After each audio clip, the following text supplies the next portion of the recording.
Hi everyone, thank you for joining us today. My name is Tina. I am the Capability Building Coordinator for Connecting Up and TechSoup New Zealand.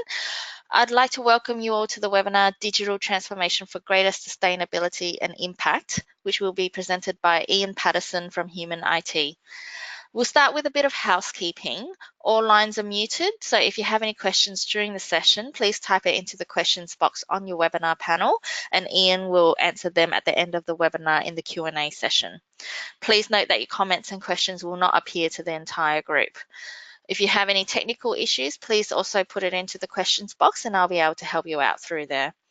Please note that if you are on a Wi-Fi connection and have multiple programs open, this can sometimes affect the quality of the audio and video of the webinar. If possible, please close all other programs to help you have the best experience possible today. Before we start, I'd also like to remind you that the webinar is being recorded and a link to the recording will be sent to you all within 2 business days after the webinar ends, along with the slides. So that's all from me. I'll pass it over to Ian to get things started. Wonderful. Thank you, Tina, for the introduction, and welcome everybody. Thanks for taking your time out to get together and explore digital transformation in some detail. So, just step through what the agenda is going to look like for today. We've only got an hour, and it's a very broad topic, digital transformation. So. We're going to keep today very practical, so I will be introducing some concepts around operational excellence as well as digital transformation. But what we're going to do is keep it very practical. So we're going to firstly define operational excellence and transformation. I want to do a brief introduction to business models since they underpin transformations. And then what we're going to do is look at a practical business model. So we've created a fictitious company. We're actually going to look at how does that organization go about creating operational excellence. And then in addition to that, how they go about creating digital transformation. Once we get through that, we're going to run through how do you in your own organizations develop your technology strategy, whether that be towards operational excellence or digital transformation. We're going to have some time for some questions and answers, which would be fantastic. And to finish off with, I'm going to share some examples of digital services and transformation that a number of non-for-profits are currently bringing to the market. And finally, we've got some services to help you get started. So let's dive in. Okay, so before we tackle the topic of transformation, it's really key that we first talk about how much difference does having a technology strategy really make? And it makes a fundamentally huge difference to the amount of impact an organization drives from their investment in technology. And the reality is that, if you look at the next year ahead, you're going to invest in technology whether you have a strategy or not. And once you develop a strategy, what you'll find is if you haven't already got one, it corrals everyone's thinking. It brings the team together and improves your focus on the outcomes you want from your technology investment. And from our experience, there are really 3 really core outputs you want from a technology strategy. The first of those is the ability to create greater empowerment, choice, and outcomes for every individual and the communities that you support. Separate to that, we want to make sure that any investment in technology enables us to increase our reach so we can reach more people who need the services that we're providing, as well as attracting donors and sponsors and supporters of our organisation. And thirdly, we want to build greater sustainability for our organisation. We want to look at what business models can we create that make sure we have a sustainable, well-functioning organisation. So when we talk about operational excellence or digital transformation, they're both methods which we can use as part of technology strategy to create those 3 outcomes. So let's explore a definition of both of those. Okay, so firstly, operational excellence. If we think about operational excellence, what we're talking about is how you deliver your existing services in a very excellent manner. And there's really 4 key outcomes which we're driving towards when we think about how technology creates operational excellence. The first one is, how do we use technology to streamline back of house operations? So we're driving efficiency and cost effectiveness within our teams. We want to look at how we can better enable and mobilize the workforce. And then in terms of creating value for the individuals and community of support, we're looking at, well, how do we deliver existing services with greater effectiveness and also improve client experience? And lastly, we want to look at how do we optimize customer and community reach. So those 4 things really set the scope of what operational excellence looks like from a technology lens. Digital transformation is something quite different altogether. So when we look at digital transformation, what we're talking about is how do we create new opportunities to fulfill your purpose and the mission for your organization. So it's about creating a new value proposition, delivering new value to the individuals and communities you support. By doing that and leveraging digital, we're looking to position your organization as the go-to leader in the space. There's plenty of examples these days of organizations who have delivered some fantastic digital services and some fantastic transformation that are now attracting impact investment and some wonderful corporate sponsorship to really back the services that they're providing. And the last one that digital transformation makes is really about generating new revenue streams, revenue streams that monetize digital assets. So we're talking about how do we increase sustainability further. So the 2 are quite distinct, and we're going to explore both of those in a very practical manner in a few minutes. But before we do that, what we need to unpack first is business models. So this is a very broad topic again, but we're going to just step through what a business model looks like. I'm going to describe the business model using this particular tool, which is the Business Model Canvas by Strategizer. There are a number of tools on the market that enable you to model an organization.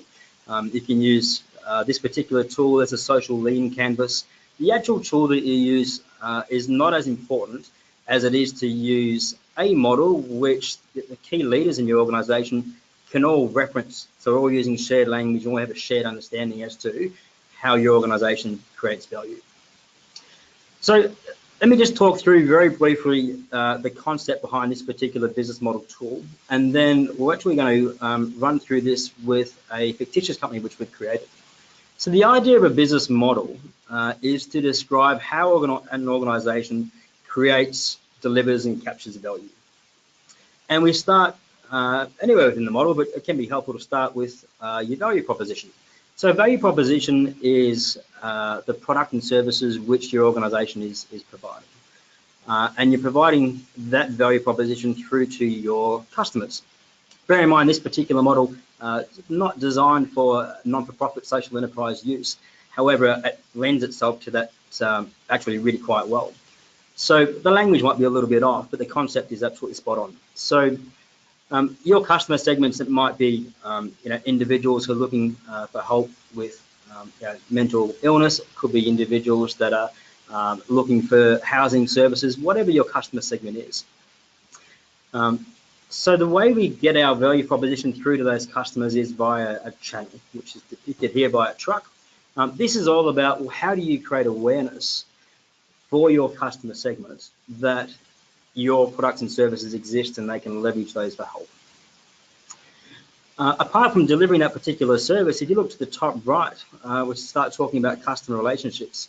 And this is about, over and above the delivery of your particular service, how do you nurture those relationships with individuals and the communities that you're supporting? And finally, if you add all that together, what falls out of the bottom right is your revenue. So the right-hand side of this particular model is all about creating value and impact for the individuals and communities we're looking to support. The left-hand side of this particular model talks to, well, how do we build those products and services? So as an example, key activities you can see, these are the key activities that your organization undertakes to build your value proposition, those services. Underneath key activities, we've got key resources. These are the resources that your organisation relies upon. So it could be your staff, your brand, your intellectual property, but there's a number of resources which your team relies upon to bring those value propositions to life. Working a little bit further back to the left, we've got key partners. We often rely on key partners to help deliver the products and services we need to.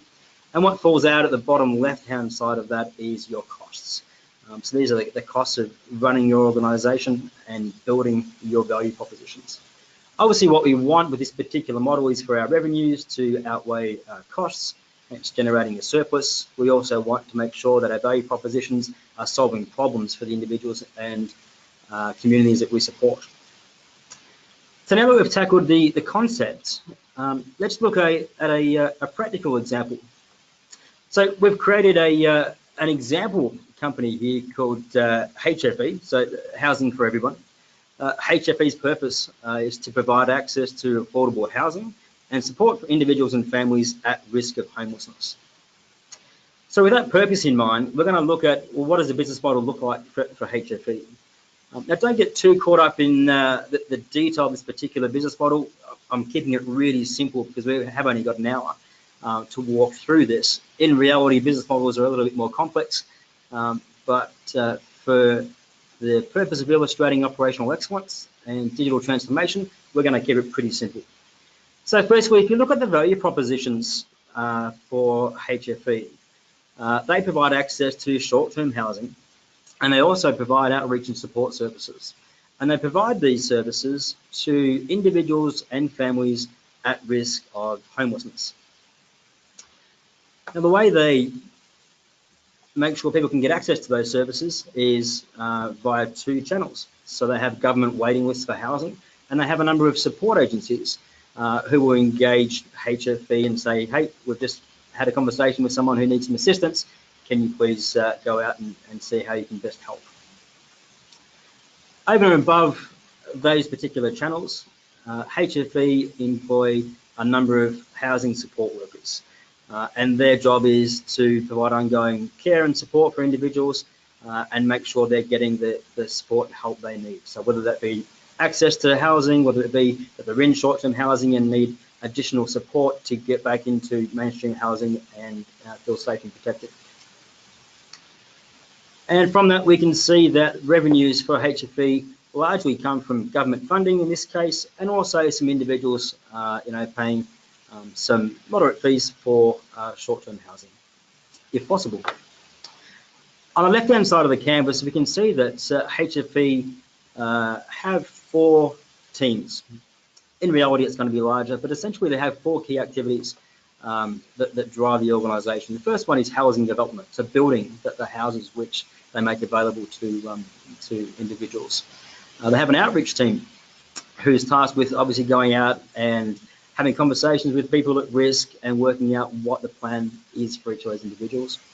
We have housing support services to help people as they begin their journey, from at risk right back to helping them get back on their feet. And then we have management. So we have HR, finance, IH&S, and those secondary activities.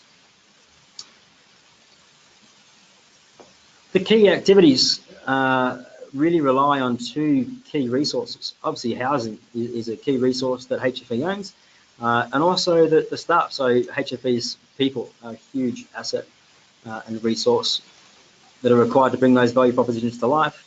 And from a partnership perspective, they rely heavily on government and also support agencies.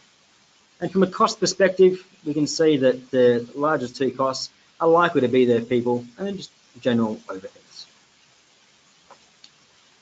So with that business model in mind, we're now going to look at, well, how do we create operational excellence within HFE? And underpinning this particular business model, there's another layer of detail, and we don't have time to go into that today, but there's an operating model that sits behind this. And it's really key to call out, just understand what that might look like. So as an example, if you pick any one of the key activities, say, for example, we pick the outreach key activity. Underpinning that activity, there is people driving that activity, there's a particular process which is followed, and there's technology in place. So people, technology and process are the three pillars that underpin all activities within an organisation. And when we start to talk in a minute about operational excellence, we're talking about that from a technology perspective. So what role does technology play in that operating model around people, process and technology to really create the value we want to create?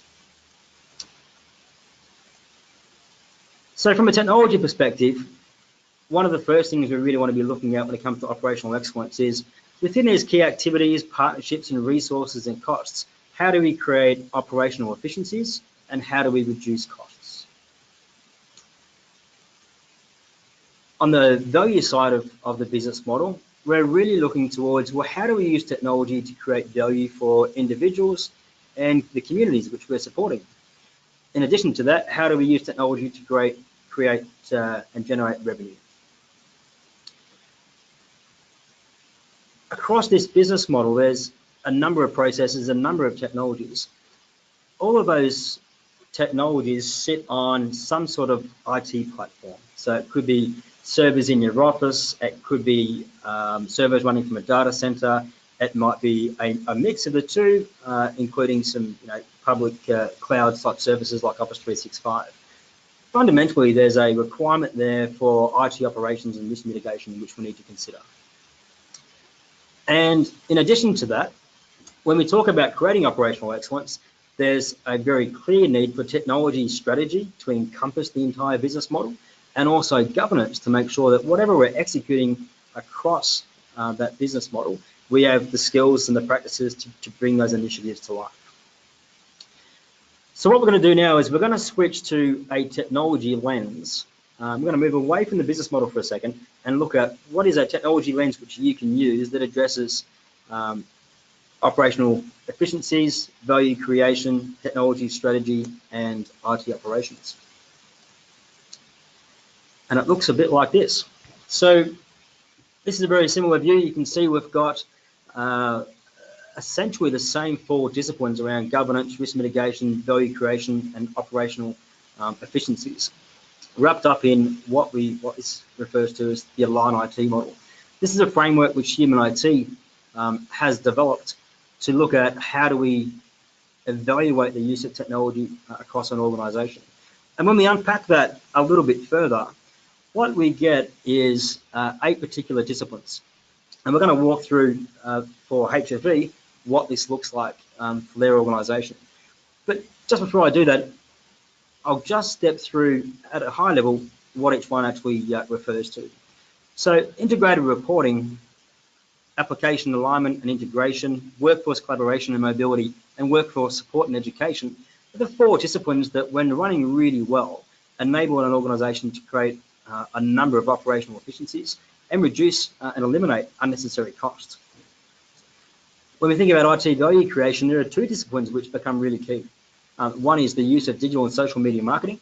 So how do we reach more individuals that need our services? And also how do we engage supporters, funders, volunteers, and passionate people who want to join our workforce? Below that, we've got service delivery innovation. And this is really focuses on, if we look at how we're delivering our existing services, how can we deliver that in a way that provides greater impact or increases the experience for the individuals we're providing services to. Underpinning that, we've got the IT platform, which we'll talk to a little bit, and I'll give you some practical examples around that, and likewise with technology governance. So let's look at some examples for HFE. Now, while HFE is a fictitious company, the examples I'm going to run through here are actually examples that a number of organisations have deployed as they move towards operational excellence. I'm quite conscious too that it might be hard to see the detail on this slide. There's a little bit of text here. I'm kind of breaking that cardinal rule of not having too much text on the slide. But as Tina mentioned, we are going to have the slides made available to everybody. So when HFE looked at how do they best create operational efficiencies and reduce costs, looking at integrated reporting, what they did was actually built out a business intelligence dashboard. And this particular dashboard, they populated with data from a number of their business systems. And the idea is to provide leaders of HFE with access to reports when they need access to the data. So on-demand access to reports across the organisation so they can make timely decisions and quite informed decisions. What becomes really key there is a number of organisations create really some quite clever and informed reporting, but sometimes it can be a really manual process. And to get reports, it can take someone considerable time to extract data, put it into formats that actually inform decision making, and it can be quite a bit of time between starting that process and actually delivering the reports. So by building a BI dashboard and having data fed into that dashboard on a regular basis, in this case daily, it enables leaders at any point in time to jump into that dashboard and just get a sense of where things are at. When HFE looked at application alignment and integration, there was a number of things, and this is quite a detailed area, but there are a number of things that make significant difference here. So the first one is about reducing complexity. So if you can reduce the number of applications which are required across the organisation and integrate those applications so you're not having to double enter data between systems, it goes a huge way to increasing productivity. For HFE, from their side of things, they looked at integrating a client management system with their digital marketing efforts, also rostering, timesheeting, HCM, HR, and finance. And then, so there's a number of integrations there which just make that back-end work really quite effectively. Separate to that, they uplifted and standardized applications across the board. So in this particular case, they standardized on Office 365, deployed the same version of Microsoft Office across the organization. And once that was done, then provided training across the workforce.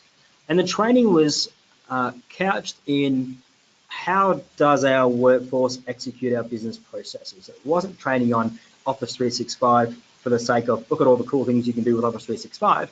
It was a matter of, well, here's your role, you're working in the outreach team, this is how we engage with individuals, this is how we provide the service we provide. And in that context, starting to inform, well, here are the tools that we use to underpin those particular processes.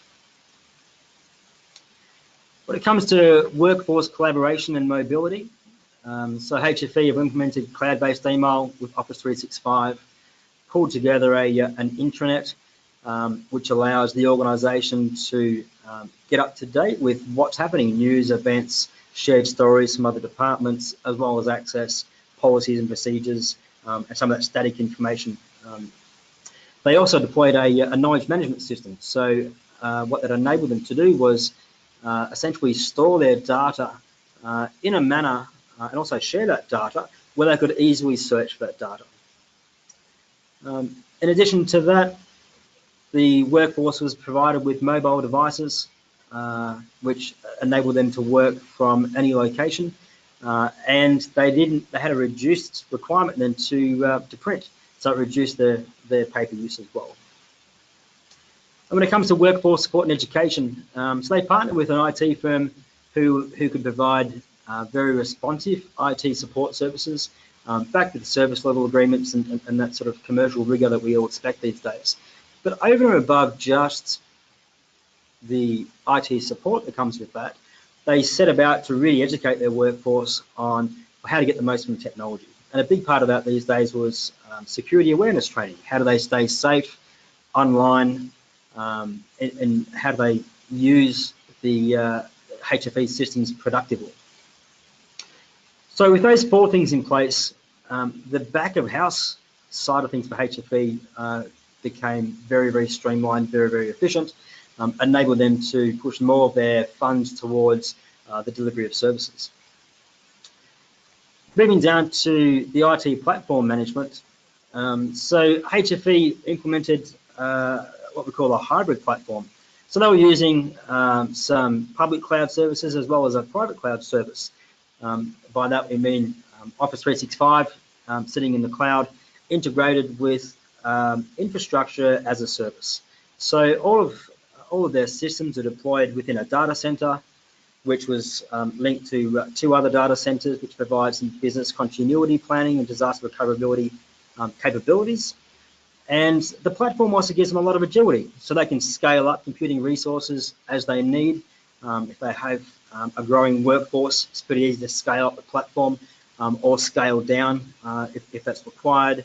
And by putting their information, their systems into a data center, it just increased the security around the information and the reliability over what they had previously, which was some in-house servers.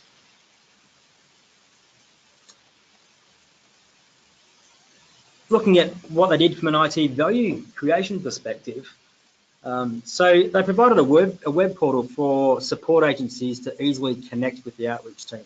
So it's one thing to be able to receive phone calls from support agencies. That's quite another thing to enable support agencies to jump on a portal and connect and converse directly with the outreach team. Separate to that, they provided the housing support workers with full mobile access to systems. So housing support workers didn't need to come back to the office to do tasks. They could spend more time with the individuals that need support and services. From a digital and social media marketing perspective, there are really two core campaigns that they focused on. The first one was leveraging web and social media to build a community across the support agencies, increasing the ability to connect quite quickly with people in need.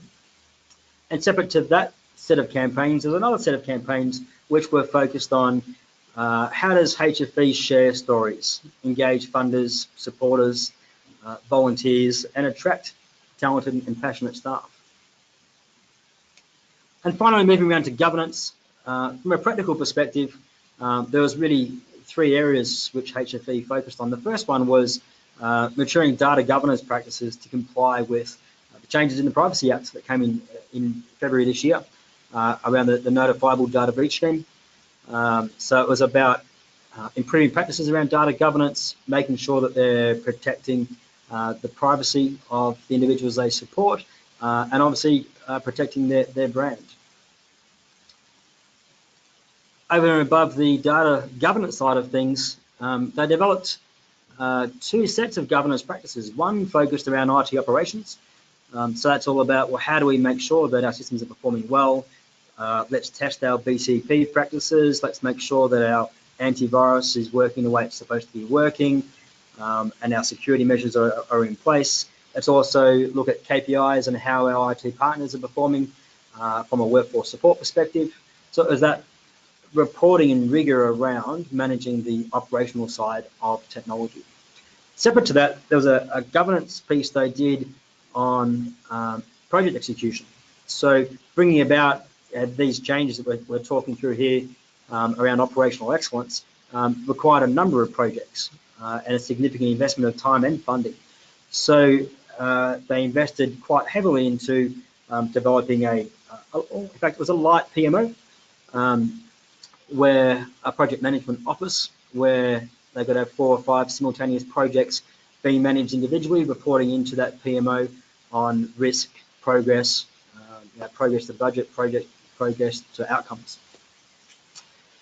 So when you put all of that together and look at the outcomes that are produced for that organisation, really, if you bundle it all up, what they've done is streamline the back of house operations to drive efficiency and cost effectiveness, and they've better enabled and mobilised their workforce. And from an IT value perspective, they've optimised customer and community reach, and they're delivering their existing services with greater effectiveness and improving the customer experience. You'll notice in all of these initiatives, the value propositions for HFE have not changed at all. They're still delivering the same service, they're just doing it in a better way.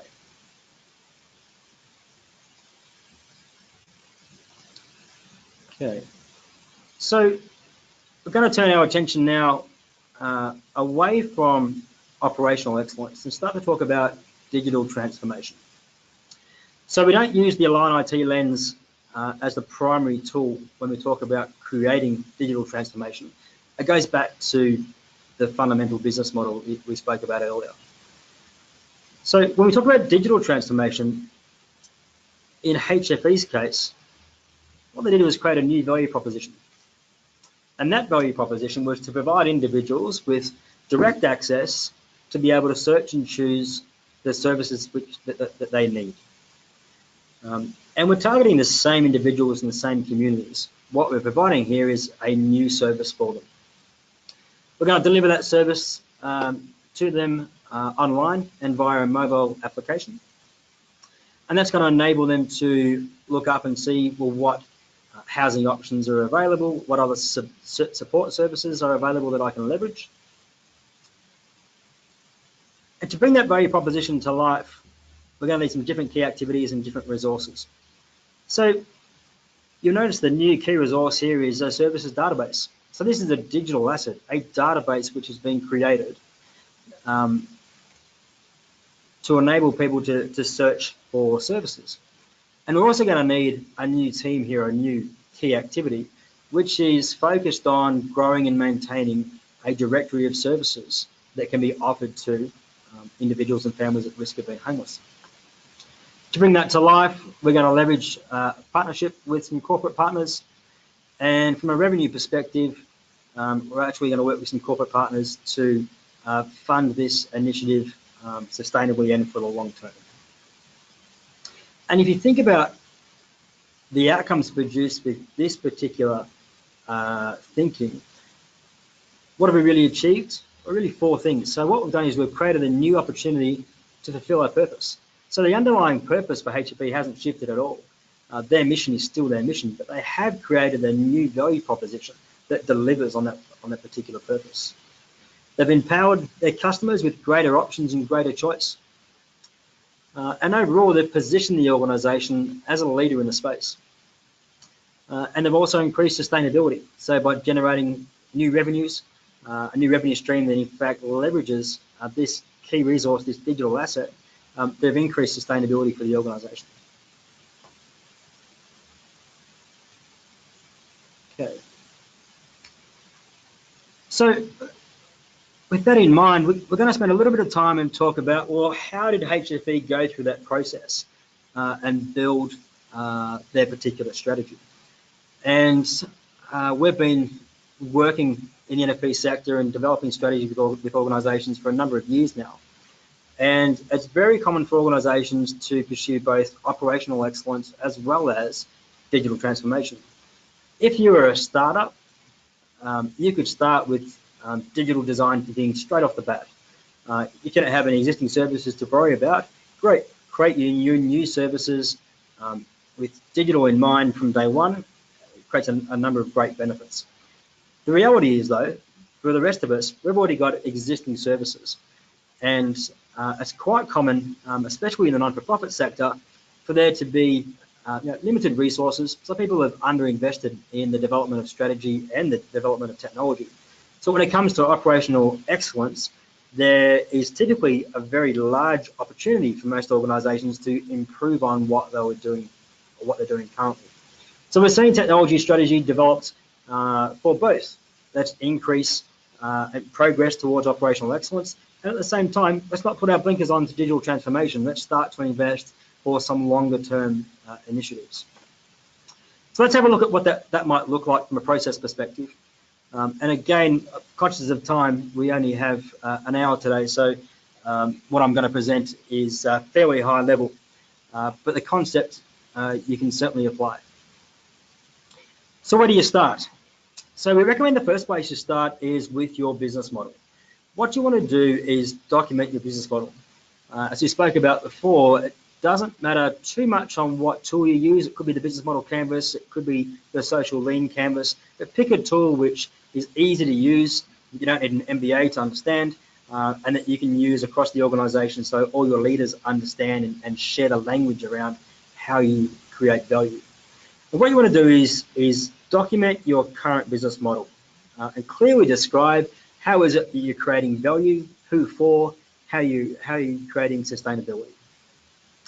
Once you've done that, put that to the side for a minute and run some workshops with some key stakeholders across your organisation to reimagine how you could deliver on your purpose. What new value propositions could we think of that create new value for the individuals and communities that we deliver to? And just brainstorm. You come up with a range of ideas. Document those ideas, and again, just put that to the side just for a minute. And The next thing you want to focus on is assessing your progress towards operational excellence. Obviously, if you're a startup, you don't need to do this step, but for the rest of us, this becomes a really key focus. So you can use frameworks like the Align IT framework to determine your current capabilities, what the risks are across the organization, and where the opportunities exist for you to improve your operations and also your customer, your outcomes, impact. And the way that this works really well is via benchmarking. So it's great to do an assessment across those 8 disciplines within the framework, which we spoke about before. And actually, in fact, you can score yourself on how well you're executing each of those particular disciplines. And in doing so, you'll also identify a number of areas for improvements. Once you've run through that process, and this process can take some time. I know with organisations that we're working with, for a small organisation, it might take 2 or 3 weeks to run through that sort of benchmarking analysis exercise. But once you've done that, you're now well informed to pull together a strategy. And this is a technology strategy that enables you to blend in, well, what are the operational excellent initiatives that we can think of to help us drive towards that out of phase 2. And also out of phase 1 and some of that ideation work we did around digital transformation, what do those value propositions look like and how do we bring those to life? So when you're developing a technology strategy, again, you do this with your leadership group, often with the help of a facilitator or external consultant. You might have that expertise on your board, but you want someone to facilitate this particular process. You want to develop a vision for your future organisation, and it might be about operational excellence. You don't need to pursue digital transformation at the outset. It might be purely digital transformation, or it's likely to be a balance of the both. And once you run through this process, what you're looking to do is identify, well, out of all the areas which were identified within operational excellence, what are all the initiatives, what are all the projects which we think we might need to undertake? And likewise, what are all the projects that need to happen to bring a new value proposition to life? And you're likely to end up with, in many cases, 40 to 50 potential initiatives which will bring that entire strategy to life. It can be overwhelming, and obviously very few organisations have the appetite to actually work through 40 or 50 initiatives. So the last phase that we recommend you work through is one of developing a technology roadmap. And what you want to do is look at what are all the initiatives which we've identified and how do we prioritise those? And we suggest that you prioritise them across 3 different timelines. The first one being the mitigation of operational risk. So from the benchmarking we did in phase 2, you're going to uncover a number of risks to operations. No matter how good your operational excellence is, there's always additional risks which pop up when you do this sort of a review. So map out what are the initiatives we need to undertake, firstly, to mitigate that operational risk. Separate to that, and likely on a longer term timeline, it could be say 12 months, pull together the initiatives that really drive that operational excellence. And then thirdly, on a third timeline, start mapping out how do we move towards digital transformation, creating those new value propositions.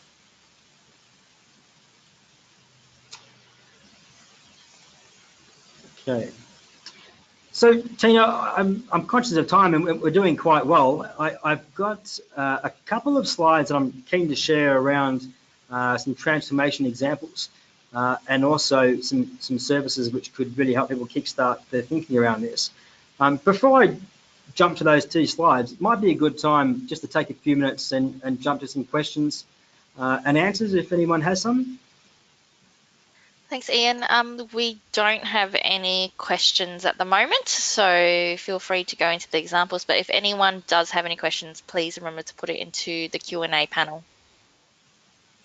Wonderful. Okay, great. Thanks, Tina. Yeah, as Tina mentioned, if you've got questions that pop into your head after this webinar, by all means reach out. We're more than happy to answer those. So let's jump into some examples of digital services. So I've got 3 examples I want to talk to, and they're organisations which, in fact, I'm sure we've all heard of some of these organisations. The first one is B1G1. So buy one, give one. Paul Dunn, who I think is on this call today. Just a magnificent organisation and a wonderful purpose behind it. B1G1's mission is essentially to create a world full of giving.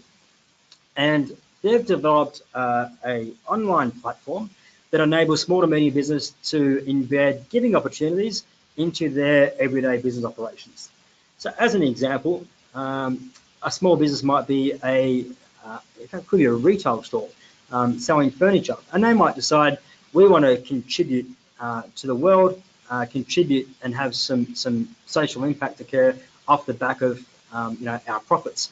And they might take the decision that for every bed setting that is sold, that a percentage of the revenue from that sale is put towards B1G1. And what they do is they get the ability to jump on the B1G1 website, choose a project which is meaningful for them, and actually fund that project. 100% of those funds are transferred straight through to that particular project. And at the same time, B1G1 provide some really cool mentoring and support for that furniture organisation.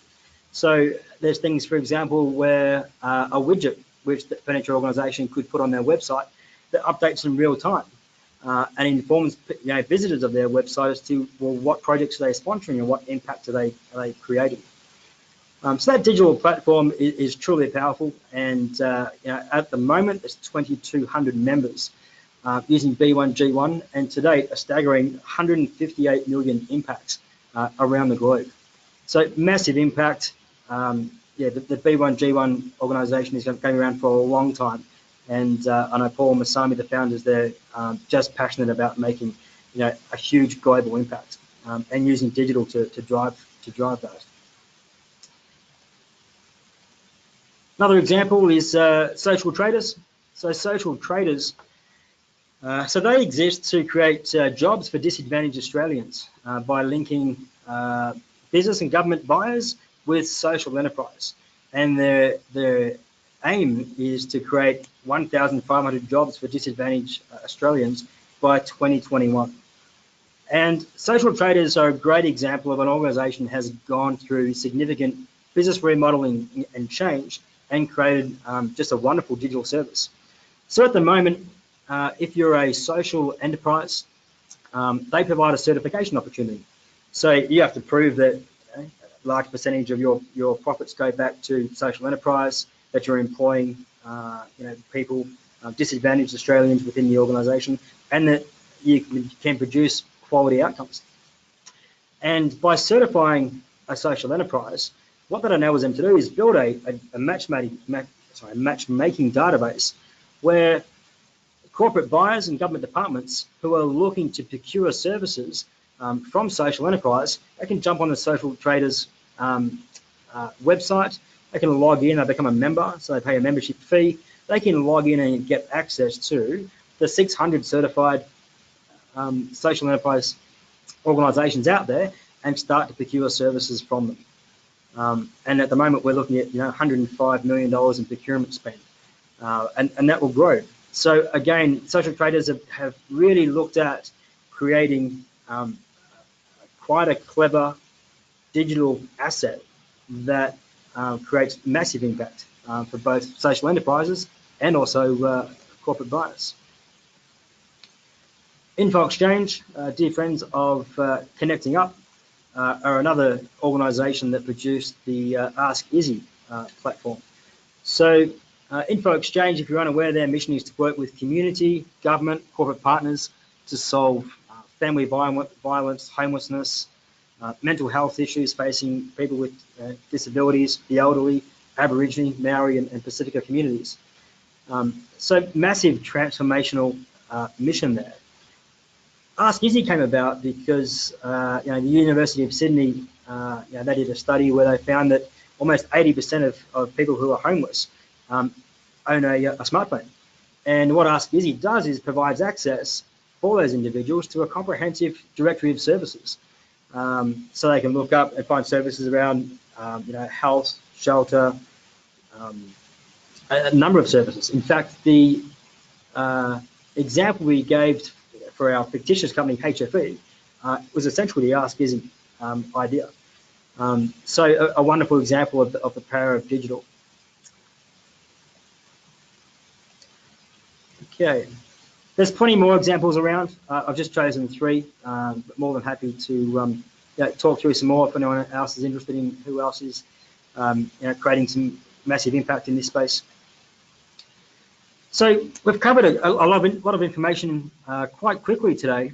One thing we've put our hand up for is to help organisations that are really serious about driving operational excellence or driving digital transformation. We're here to help. We've been in technology now since 2001.